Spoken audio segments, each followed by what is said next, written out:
ನಮಸ್ಕಾರ, welcome back to my channel. ನಾನಿವತ್ತು ಮಾಡ್ತಾ ಇರೋದು ಗೋಬಿ ಮಂಚೂರಿ.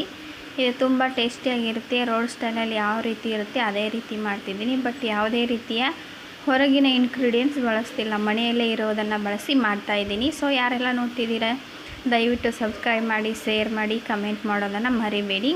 ನಾನಿವಾಗ ಒಂದು ಜಾರನ್ನು ತೊಗೊಂಡ್ಬಿಟ್ಟು ಅದಕ್ಕೆ ಒಂದು ಟೊಮೆಟೊನ ಕಟ್ ಮಾಡಿ ಹಾಕಿದ್ದೀನಿ. ಟೊಮೆಟೊ, ಬೆಳ್ಳುಳ್ಳಿ, ಹಸಿ ಶುಂಠಿ ಮತ್ತು ಹಸಿ ಮೆಣಸಿನ್ಕಾಯಿ ಹಾಕಿಬಿಟ್ಟು ಫೈನ್ ಪೇಸ್ಟ್ ಮಾಡಿ ತೊಗೊಂಡಿದ್ದೀನಿ. ಇವಾಗ ಒಂದು ಪಾತ್ರೆಗೆ ನಾನು ಒಂದು ಫ್ಲವರನ್ನು ಕಟ್ ಮಾಡಿ ಅದನ್ನು ಬಿಸಿ ಹೋದಾಡೋ ನೀರಲ್ಲಿ ಅರಿಶಿನ, ಉಪ್ಪು ಹಾಕಿ ಒಂದು 5 ರಿಂದ 10 ನಿಮಿಷ ನೆನೆಸಿಬಿಟ್ಟಿದ್ದೀನಿ. ಯಾಕಂದರೆ ಅದರಲ್ಲಿ ಇರ್ತಕ್ಕಂಥ ಹುಳು ಕಡಿಗೆ ಬರಲಿ ಅನ್ನೋದಕ್ಕೋಸ್ಕರ. ನೀವು ಕೂಡ ಅದೇ ರೀತಿ ಮಾಡಿ ತೊಗೊಳ್ಳಿ. ಪಲ್ಯ ಮಾಡಬೇಕಾದ್ರೂ ಇದೇ ರೀತಿ ಮಾಡಿ ಗೋಬಿಯನ್ನು. ಇವಾಗ ನಾನು ಒಂದು 2 ಟೇಬಲ್ ಸ್ಪೂನ್ ಅಕ್ಕಿ ಹಿಟ್ಟು, ಒಂದು 4-5 ಟೇಬಲ್ ಸ್ಪೂನ್ ಮೈದಾ ಹಾಕ್ಕೊಂಡು ರುಚಿ ತಕ್ಕಷ್ಟು ಉಪ್ಪು, ಅರಿಶಿನ, ಸಕ್ಕರೆ ಮತ್ತು ಸ್ವಲ್ಪ ಅಚ್ಚ ಖಾರದ ಪೌಡ್ರನ್ನು ಹಾಕಿ ಚೆನ್ನಾಗಿ ಇದನ್ನು ಮಿಕ್ಸ್ ಮಾಡ್ಕೊಳ್ಳಿ. ಸ್ವಲ್ಪ ನೀರು ಹಾಕಿ. ಹಿಟ್ಟು ಜಾಸ್ತಿ ಹಾಕಬೇಡಿ, ಹಿಟ್ಟು ಜಾಸ್ತಿ ಹಾಕಿದರೆ ಅದು ಹಿಟ್ಟಿಟ್ಟಾಗಿ ಸಿಗ್ತದೆ ಬಾಯಿಗೆ. ಸೊ ಹಾಗಾಗಿ ಕಾರ್ನ್ಫ್ಲೋರ್ ಅದರಲ್ಲಿ ಇದ್ರೆ ಸ್ವಲ್ಪ ಕಡಿಮೆನೂ ಬಳಸಿ, ಅದು ತಿಕ್ಕಾಗಿರೋದ್ರಿಂದ ಚೆನ್ನಾಗಿ ಬರ್ತೈತಿ ಲೇಯರ್ ಆಗಿ. ಸೊ ನಾನು ಇವಾಗ ಕಲಿಸ್ಬಿಟ್ಟು ತೊಗೊತಾ ಇದ್ದೀನಿ. ಚೆನ್ನಾಗಿ ಕಲಿಸಿದ ನಂತರ ನಾನು ಗ್ಯಾಸ್ ಮೇಲೆ ಒಂದು ಪಾತ್ರೆ ಇಟ್ಕೊಂಡು ಅದು ಬಿಸಿ ಆದಮೇಲೆ ಅದಕ್ಕೆ ಎಣ್ಣೆ ಹಾಕ್ಕೊಳ್ತೀನಿ. ಎಣ್ಣೆ ಹಾಕ್ಕೊಂಡು ಎಣ್ಣೆ ಬಿಸಿ ಆದಮೇಲೆ ನಾವು ಈ ಎಲ್ಲ ರೆಡಿ ಮಾಡಿದಂತಹ ಗೋಬಿಯನ್ನು ಕರೆದ್ಬಿಟ್ಟು ತೊಗೊಳ್ಳೋಣ ಫ್ರೆಂಡ್ಸ್. ಅದಕ್ಕೂ ಮೊದಲು ಒಂದು ಟಿಪ್ಸ್ ಹೇಳೋಕ್ಕೆ ಇಷ್ಟಪಡ್ತೀನಿ. ಈ ಗೋಬಿಯಲ್ಲಿ ಹುಳ ಇದ್ದರೆ ಯಾರೂ ಗೋಬಿ ತೊಗೊಳಕ್ಕೆ ಇಷ್ಟಪಡಲ್ಲ. ಹಾಗಾಗಿ ಗೋಬಿಯಲ್ಲಿ ಹುಳ ಇರೋದೇ ಬೆಟರ್ ಅಂತ ನಾನು ಹೇಳ್ತೀನಿ. ಯಾಕಂತ ಕೇಳ್ಬೋದು ನೀವು. ಯಾವುದೇ ಆಹಾರ ಪದಾರ್ಥ ಆಗಲಿ ಅದರಲ್ಲಿ ನಾವು ಹೆಚ್ಚು ಎಲ್ಲಿ ಕೆಮಿಕಲನ್ನು ಬಳಸಿರ್ತಾರಲ್ಲ ಅಲ್ಲಿ ಹುಳುಗಳು ಕಡಿಮೆ ಇರ್ತವೆ. ಕೆಮಿಕಲನ್ನು ಎಲ್ಲಿ ಬಳಸಿರಲ್ಲ ಅಲ್ಲಿ ಹುಳು ಇದ್ದರೆ ಅದು ಕೆಮಿಕಲ್ ಬಳಸಿರ್ತಾರೆ. ಸೊ ಕಡಿಮೆ ಮಟ್ಟದಲ್ಲಿ ಬಳಸಿರ್ತಾರೆ. ನಾನು ಯಾವುದೋ ಪತ್ರಿಕೆಯಲ್ಲಿ ಓದಿರೋ ನೆನಪು. ಸೊ ನಿಮ್ಗೆ ಇಷ್ಟ ಆದರೆ ನೀವು ಕೂಡ ಫಾಲೋ ಮಾಡಿ ಅದನ್ನು. ಹುಳ ಇರೋದನ್ನೇ ತೊಗೋರಿ. ಯಾಕಂದರೆ ತೊಗೋರಿ ಅಂತ ಅನ್ನಲ್ಲ, ನಿಮ್ಮಿಷ್ಟ. ಹುಳ ಇರೋದರಲ್ಲಿ ಜಾಸ್ತಿ ರಾಸಾಯನಿಕಗಳನ್ನು ಬಳಸಿರಲ್ಲ. ಇದು ಸಾಬೀತಾಗದಂತಹ ಮಾಹಿತಿ. ಹಾಗಾಗಿ ನಾನು ಹೇಳ್ತಾ ಇದ್ದೀನಿ. ಹುಳು ಇದ್ದರೆ ಅದರಲ್ಲಿ ಸ್ವಲ್ಪ ರಾಸಾಯನಿಕಗಳು ಕಡಿಮೆ ಇದ್ದಾವೆ ಅಂತ ತಿಳ್ಕೊಬೇಕು ನಾವು.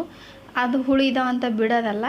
ಇವಾಗ ನಮ್ಮದು ಗೋಬಿ ನೋಡಿರಿ ಚೆನ್ನಾಗಿ ಗೋಲ್ಡನ್ ಬ್ರೌನ್ ಬರೋ ರೀತಿಯಲ್ಲಿ ಕರ್ಕೊಂಡು ತೊಗೊಂಡಿದ್ದೀನಿ. ತುಂಬ ಚೆನ್ನಾಗಿರುತ್ತೆ. ಮಕ್ಕಳು ಇಷ್ಟೇ ಮಾಡಿಕೊಟ್ರು ಕೂಡ ತಿಂದುಬಿಡ್ತಾರೆ, ಅಷ್ಟು ಗರಿಯಾಗಿರ್ತವೆ. ಸೊ ಇವಾಗ ನಾನೊಂದು ಪಾತ್ರೆ ತೊಗೊಂಡು ಮತ್ತೆ ಪಾತ್ರೆ ಬಿಸಿ ಆದಮೇಲೆ ಎಣ್ಣೆ ಹಾಕ್ಕೊಳ್ತಾ ಇದ್ದೀನಿ. ಎಣ್ಣೆ ಹಾಕ್ಕೊಂಡು ಅದಕ್ಕೆ ಚಿಕ್ಕದಾಗಿ ಕಟ್ ಮಾಡಿದಂಥ ಈರುಳ್ಳಿ, ಹಸಿಮೆಣಸಿನ್ಕಾಯಿ ಮತ್ತು ಬೆಳ್ಳುಳ್ಳಿಯನ್ನು ಹಾಕ್ಕೊಂಡು ಫ್ರೈ ಮಾಡ್ಕೋಬೇಕು. ಫ್ರೈ ಮಾಡಿಕೊಂಡು ಇದೇನು ಜಾಸ್ತಿ ಫ್ರೈ ಮಾಡುವಂಥ ಅವಶ್ಯಕತೆ ಇಲ್ಲ. ಯಾಕಂದರೆ ಆಲ್ರೆಡಿ ಗೋಬಿಯನ್ನು ನಾವು ಡೀಪ್ ಫ್ರೈ ಮಾಡಿರೋದಾಗಿರುತ್ತೆ. ಹಾಗಾಗಿ ಇದನ್ನು ಬಾಯಿಗೆ ಸಿಗೋ ರೀತಿಯಲ್ಲಿ ಹಸಿಯಾಗಿ ಬಾಯಿಗೆ ಸಿಕ್ಕರೂ ಕೂಡ ಚೆನ್ನಾಗಿರುತ್ತೆ. ಸೊ ಕಡಿಮೆ ಫ್ರೈ ಮಾಡ್ಕೊಳ್ಳಿ. ನಾನು ಇವಾಗ ನೋಡಿ ಈರುಳ್ಳಿ, ಬೆಳ್ಳುಳ್ಳಿ, ಹಸಿಮೆಣಸಿನ್ಕಾಯಿ ಹಾಕಿ ಒಂದು ಸ್ವಲ್ಪ ಬಾಡಿಸ್ಬಿಟ್ಟು ಅದಕ್ಕೆ ಉಪ್ಪು ಹಾಕಿ ಮಿಕ್ಸ್ ಮಾಡ್ಕೊತೀನಿ. ಉಪ್ಪು ಹಾಕಿ ಮಿಕ್ಸ್ ಮಾಡ್ಕೊಂಡು ನಾವು ರುಬ್ಬಿಟ್ಕೊಂಡಂತಹ ಟೊಮೆಟೊ ಪೇಸ್ಟನ್ನು ಕೂಡ ಇದಕ್ಕೆ ಹಾಕ್ತೀನಿ. ಹಾಕಿ ಚೆನ್ನಾಗಿ ಕಲಿಸ್ಬಿಟ್ಟು ಇದು ಹಸಿ ವಾಸನೆ ಹೋಗೋವರೆಗೆ ಚೆನ್ನಾಗಿ ಎಣ್ಣೆಯಲ್ಲಿ ಬಾಡಿಸ್ಕೊಂಡು ತಗೋರಿ. ಯಾಕಂದರೆ ನಾವು ಇದು ಟೊಮೆಟೊನ ಹಾಕಿರೋದ್ರಿಂದ ಅದು ಹಸಿ ವಾಸನೆ ಹೋಗಬೇಕು.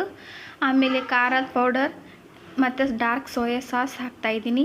ನಿಮಗೆ ಇಷ್ಟ ಇದ್ದರೆ ಇದು ರೋಡ್ ಸ್ಟೈಲ್ ರುಚಿ ಬೇಕು ಅಂದರೆ ನೀವು ಟೇಸ್ಟಿಂಗ್ ಪೌಡರನ್ನು ಬಳಸ್ಬೋದು. ನಾನು ಬಳಸ್ತಾ ಇಲ್ಲ. ಸ್ವಲ್ಪ ಮಸಾಲೆ ಮತ್ತು ಸ್ವಲ್ಪ ಸಕ್ಕರೆಯನ್ನು ಬಳಸ್ತಾ ಇದ್ದೀನಿ. ನಂತರ ಮೈದಾ ಹಿಟ್ಟನ್ನು ಕಲಿಸ್ಬಿಟ್ಟು ತೊಗೊತಿದ್ದೀನಿ. ಯಾಕಂದರೆ ಗ್ರೇವಿ ತಿಕ್ಕಾಗಿ ಬರಲಿ, ಕೋಟಿಂಗ್ ಚೆನ್ನಾಗಿ ಆಗಲಿ ಅನ್ನೋದಕ್ಕೋಸ್ಕರ. ನೀವು ಕಾರ್ನ್ಫ್ಲೋರನ್ನು ನೀರಲ್ಲಿ ಕಲಿಸಿ ಹಾಕ್ಬೋದು, ಅದು ಕೂಡ ಚೆನ್ನಾಗಿರುತ್ತೆ. ಹಾಗಾಗಿ ತುಂಬ ಚೆನ್ನಾಗಿರೋಂತಹ ಗೋಬಿ ನಮ್ಮದು ರೆಡಿ ಆಯಿತು ಫ್ರೆಂಡ್ಸ್. ಸೊ ಇದೇ ರೀತಿ ನೀವು ಕೂಡ ಮನೆಯಲ್ಲಿ ಮಾಡ್ಕೊಂಡು ತಿನ್ನಿ. ತುಂಬ ಟೇಸ್ಟಿಯಾಗಿರುತ್ತೆ. ಮಕ್ಕಳಂತೂ ತುಂಬ ಇಷ್ಟಪಟ್ಟು ತಿಂತಾರೆ. ಟೇಸ್ಟಿಯಾದಂತಹ ಗೋಬಿ ಮಂಚೂರಿ ರೆಡಿ ಆಯಿತು. ಇಲ್ಲಿವರೆಗೂ ಯಾರೆಲ್ಲ ನೋಡ್ತಿದ್ದೀರಾ ದಯವಿಟ್ಟು ಸಬ್ಸ್ಕ್ರೈಬ್ ಮಾಡಿ ನೋಡಿ, ಕಮೆಂಟ್ ಮಾಡಿ ಹೇಗಿದೆ ಅಂತ, ಒಂದು ಲೈಕ್ ಮಾಡಿ. ಗಾರ್ನಿಷ್ಗೆ ನಾನು ಕೊತ್ತಂಬರಿಯನ್ನು ಹಾಕ್ಕೊಳ್ತಿದ್ದೀನಿ. ಆನಿಯನ್ನು ಹಾಕ್ಕೊಳ್ಳಿ, ಸ್ಪ್ರಿಂಗ್ ಆನಿಯನ್ ಹಾಕ್ಕೊಳ್ಳಿ. ನಿಮ್ಗೆ ಯಾವ್ದು ಇಷ್ಟ ಆಗುತ್ತೆ ಅದನ್ನು ಹಾಕ್ಕೊಂಡು ಟೇಸ್ಟಿಯಾದಂತಹ ಗೋಬಿಯನ್ನು ತಿನ್ಬೋದು. ತುಂಬ ಟೇಸ್ಟಿಯಾದಂಥ ಗೋಬಿ ರೆಡಿ ಆಯಿತು ಫ್ರೆಂಡ್ಸ್. ಇಲ್ಲಿವರೆಗೂ ಯಾರೆಲ್ಲ ನೋಡ್ತಿದ್ದೀರಾ ಎಲ್ಲರಿಗೂ ಧನ್ಯವಾದಗಳು.